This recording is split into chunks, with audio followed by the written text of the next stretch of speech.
This is part 2 of the study on the authority between husband and wife.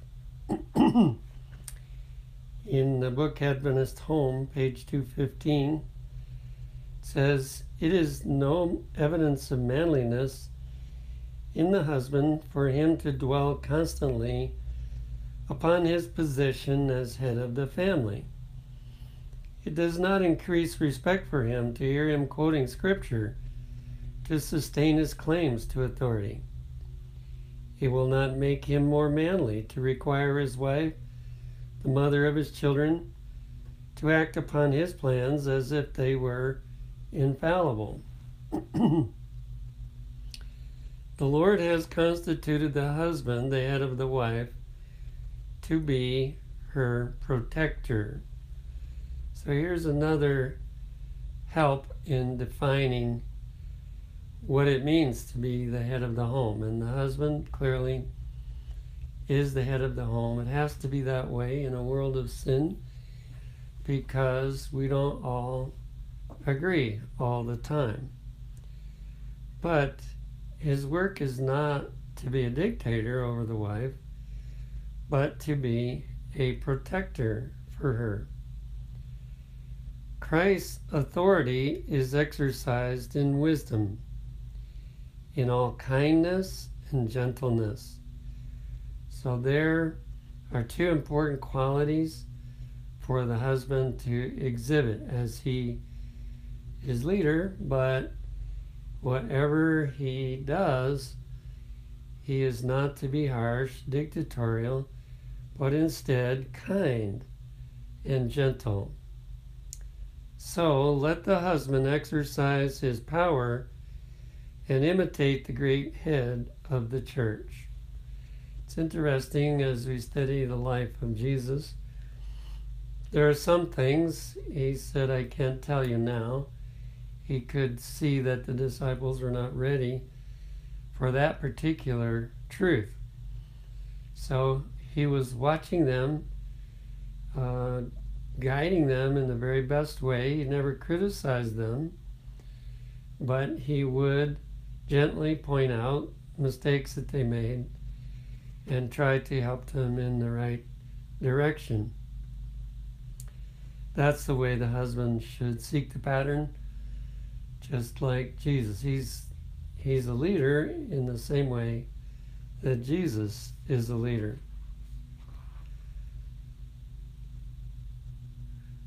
Another interesting statement comes from the first volume of Testimonies, page 547. "Every member of the family centers in the Father. His name, house band, is the true definition of husband." So here's another way of looking at the role of the husband. He's to hold the family together. He's to make sure they get along together, that they have peace in the home, and that they enjoy being at home because of his activity in the home. In the same book, page 307 and 8, says the husband is the head of the family as Christ is the head of the church. So here is reference to Ephesians, the 5th chapter, where Paul makes it plain that the leadership of Jesus is the leadership that the husband should have. Now here's part of what the wife needs to do. "In any course which the wife may pursue to lessen his influence and lead him to come down from that dignified, responsible position is displeasing to God." So the wife is not to say anything to the children or to other people that makes her husband look bad. Now, of course, he has faults. We all do. But she is to hide those as much as possible and not spread them around and damage his influence, because if she does damage his influence, then it will make the home a more difficult place to live for everybody. The children especially, and the wife, need to have full respect for the husband. It is the duty of the wife to yield her wishes and will to her husband. So as we come up to something and we talk about it and we cannot seem to unite, someone has to break the tie, and that has been given to the husband. So that means on those occasions that the wife has to yield her wishes to him. Now, more and more, I think women are being trained that it's bad to yield to a man. And so it's creating a lot more troubles for the marriage relationship. But this is the best advice for those that want to make marriage really work. Both should be yielding. So in other words, there are times when the husband will weigh it and he will decide it's not an important enough issue for me to insist on getting my way, and so I'm going to let my wife have it the way she would like to have it. And what that does, it helps the wife when the husband doesn't give her her way. It helps her to be more willing to yield to him. So both should be yielding, but the Word of God gives preference to the judgment of the husband. And it will not detract from the dignity of the wife to yield to him whom she has chosen to be her counselor, advisor, and protector. You know, we all have an ego, I guess, that we feel we need to protect. And so when we think we're right, we just don't want to yield. And that's what makes real trouble in marriage. But the way God has presented it, He's made a special note that the wife should be willing to submit to the husband. And this doesn't mean she's less valuable or any, as it says here, doesn't detract from her dignity to do that, because she chose him to be her husband. And that means that respecting him is what gives her her dignity. The husband should maintain his position in his family with all meekness, yet with decision. So here's another word for the husband. When he has to maintain his position against what the wife may think, he must do it meekly, not with anger, not with putting her down or criticizing her or anything, but with meekness. He takes a firm stand and he doesn't waver. If he's going to take a stand, then he sticks with that, regardless of how much fussing or complaining goes on. He keeps that decision. There is a law of the human mind that what we cannot change, we adjust to. But if people are wavering and they, by begging enough, they'll change their mind, then of course it makes the person that's supposed to accept their leadership It makes them constantly unhappy because they're hoping they can change the mind, and they don't settle down to accepting it. Same book, page 309. The requirements of the husband may sometimes seem unreasonable to the wife. Does she have to wait to see reason in it before she submits? So here's a real practical piece of advice. It's easy to submit, and really you don't even have to submit if you both agree. It's when you don't agree and it doesn't seem reasonable to the wife, that's the time she needs to submit. And here's what she can do. If she should calmly, candidly take the second view of the matter in as favorable a light for him as possible, she would see that to yield her own way and submit to his judgment, even if it conflicted with her feelings, would save them both from unhappiness and would give them great victory over the temptations of Satan. You know, we get so wrapped up in feeling that our way is best, and that we really, of course, want the best, so we feel our way should be the one. But by pressing that in the marriage, we produce a lot of unhappiness. More happiness comes if the wife is willing to yield. And the husband, there are times he needs to yield. Both need to realize, when I yield, I tell my partner that I love them.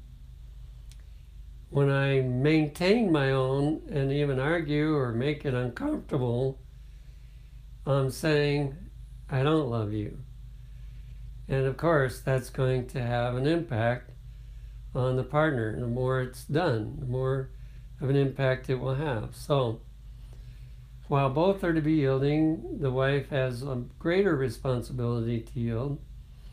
And if she keeps in mind, this will bring about more love between us. It makes it easier for her to yield. Back to Adventist Home, page 118.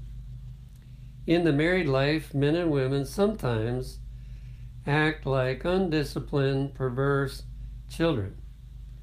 So sometimes they can even argue like two young children do. The husband wants his way and the wife wants her way, and neither is willing to yield. Such a condition of things can bring only the greatest unhappiness. Both husband and wife should be willing to yield his or her way or opinion. There is no possibility of happiness while they both persist in doing as they please. So again, we're reminded that there are times when the husband needs to yield, and there are times when the wife needs to yield. And putting all of this in balance, I would say there's more times that the wife has to yield than the husband. Neither the husband nor the wife should attempt to exercise over the other an arbitrary control.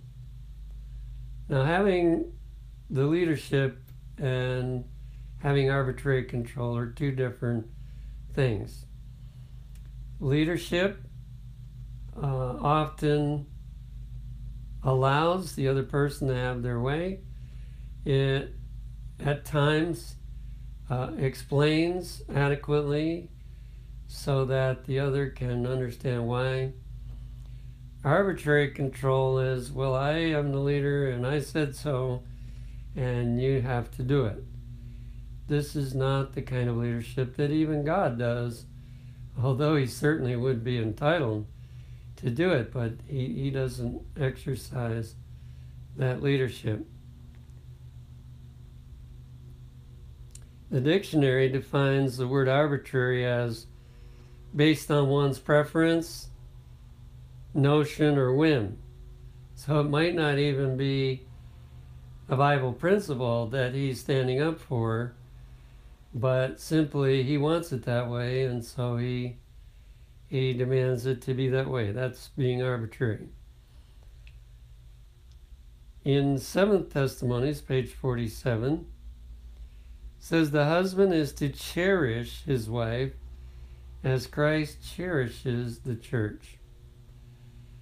Now, when the husband does that, it makes it he's more willing to try to make her happy, and sometimes even to let her have the way she wants to have it.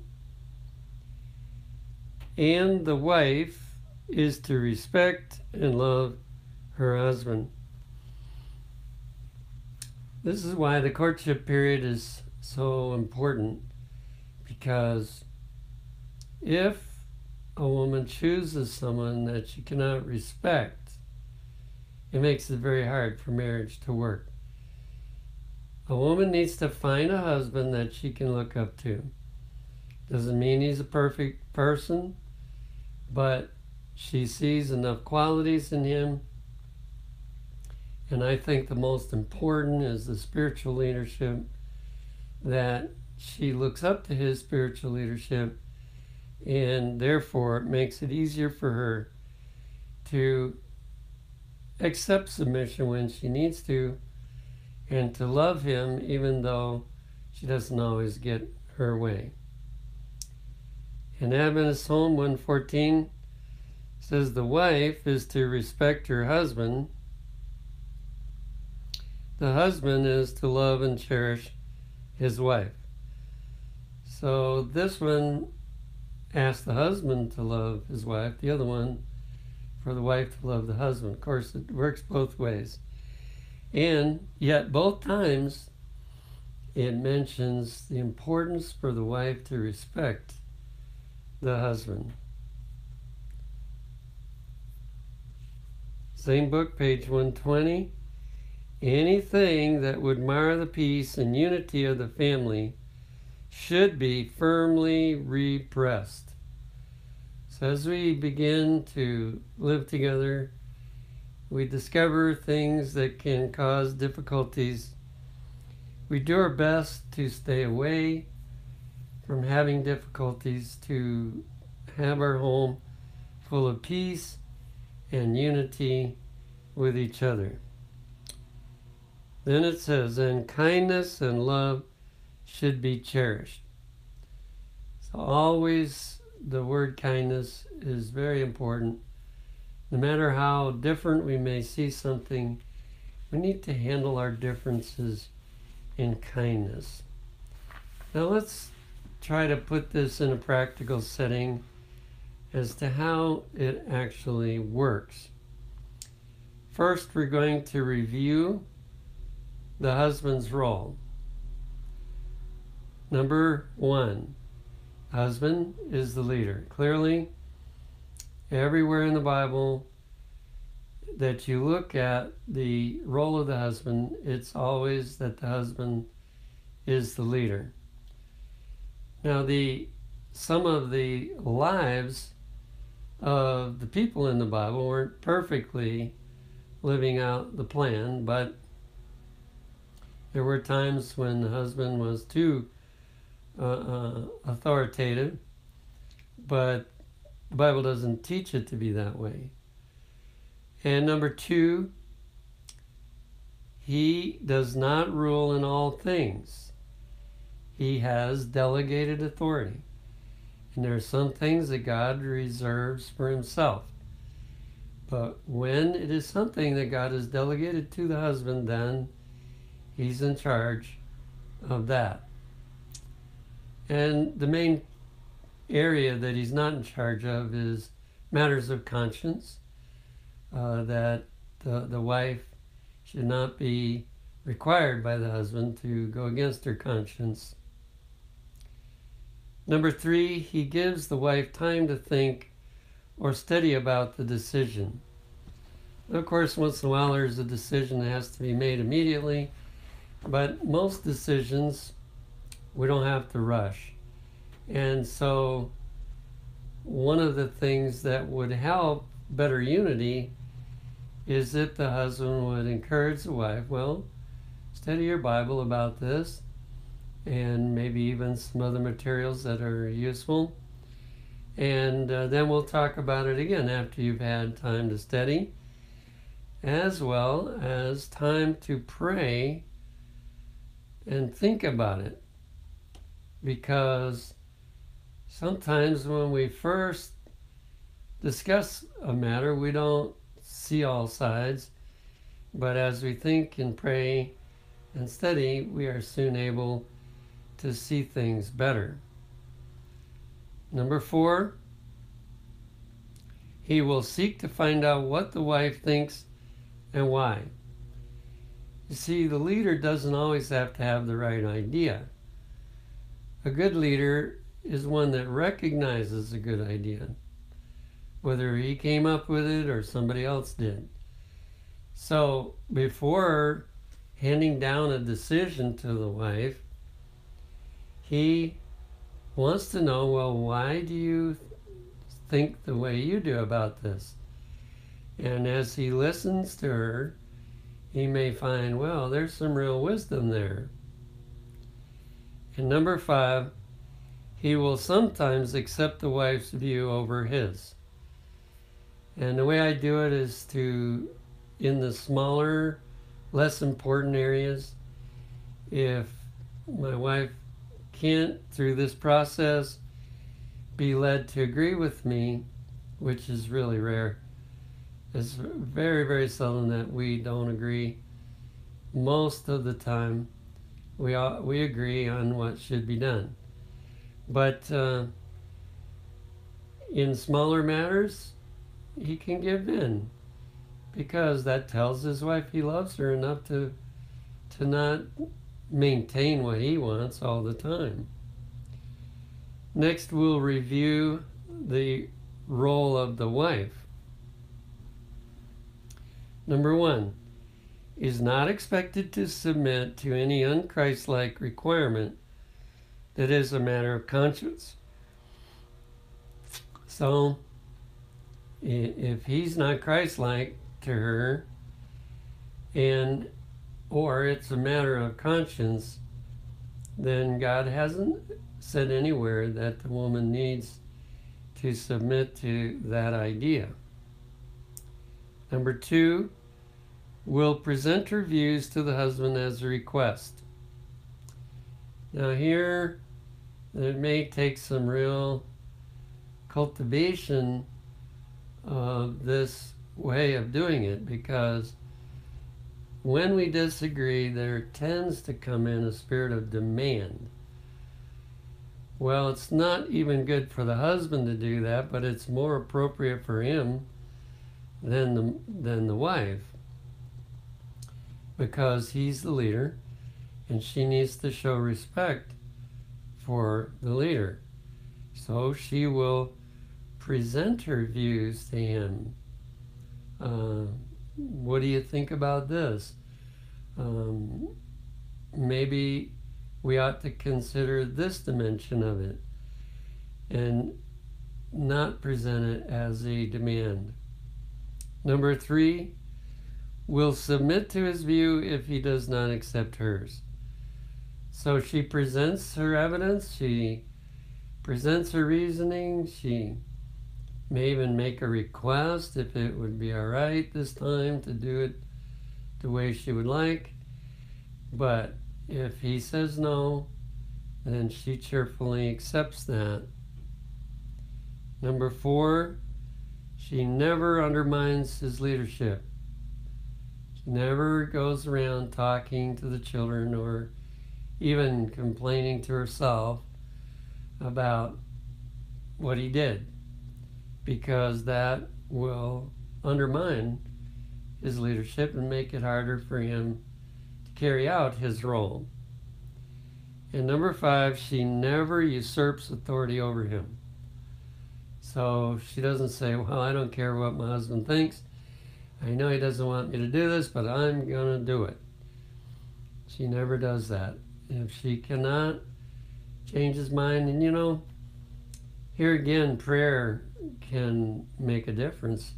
The wife might think, well, I've got to have my way on this. It's the right thing to do. He'll be happy for it later, so I'm going to do it. But that is the wrong approach. What she needs to do is pray and say, oh Lord, I really believe that what I want to be done is the right thing. Please convict my husband that this idea is better. That way she never has to rebel against his authority. And number 6, what is the goal that we should strive for? Well, the goal is unity, preserving love and having unity, so that, especially in the raising of children, if they go to mama and they go to father, they get the same answer from both. They don't get a different one. And so the unity produces a happy home. Just a few short thoughts to, again, try to help us see the balance on this. In Adventist Home 227, it says, his wife, who is his equal in every respect. So if we do it the way I just outlined, then in one sense, we're equal. And nobody's trampling on the other. We are equal. And even when the husband maintains a decision against what the wife would like, that doesn't mean she's not equal to him. She is still equal. And especially, I think she can see it if he treats her like an equal. Another one, you have not made her your equal. So here's a man that was treating his wife as an inferior person, and that is not God's way. Another one, is his wife to be his helper, his companion, his equal? So that's what is said in the book of Genesis, that Eve was made to be the helper of Adam and to stand by his side, to be a companion to him, and to be his equal. In Adventist Psalm 106, neither husband nor wife is to make a plea for rulership. So it's not even appropriate for the husband to, when in a differing viewpoint, he appeals to his leadership why she needs to yield. No, he just needs to maintain his position, that's all. He doesn't need to appeal to that. You earn respect, you don't command it. And so the wife shouldn't do it either. Neither one should do it. Where we need to strive is to be as equal to one another as we possibly can, and to treat each other with that spirit in mind. So to sum it up, although the husband is to be a leader of the home, and the wife, out of all the differences that may exist, she may need to yield more times, but both need to be willing to yield in order to help each other realize that they truly love the other.